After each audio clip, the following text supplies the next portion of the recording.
السلام علیکم نحمدہ ونصلی ونسلم علی رسولہ الکریم۔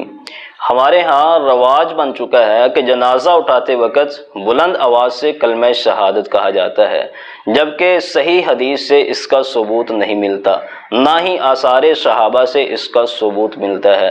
سیدنا قیس بن عباد رضی اللہ تعالی عنہ فرماتے ہیں، سنن الکبریٰ امام بہقی کی کتاب ہے، اس میں یہ اثر موجود ہے، کانا اصحاب النبی صلی اللہ علیہ وسلم یکرہون رفع الصوت عند الجنائز، کہ صحابہ کرام رضی اللہ عنہم جنازے کے وقت کسی بھی قسم کی آواز کو بلند کرنے کو ناپسندیدہ سمجھتے تھے، اس سے کراہت کرتے تھے۔ امام نووی رحمۃ اللہ علیہ کتاب الاذکار میں فرماتے ہیں کہ صحیح بات یہ ہے کہ جنازے کے وقت خاموشی اختیار کی جائے، کسی بھی قسم کا ذکر، کوئی قرات، کوئی آواز بلند نہ کی جائے، اور یہ ایسا مسئلہ ہے جس میں علماء اہل سنت کا اختلاف بھی نہیں ہے۔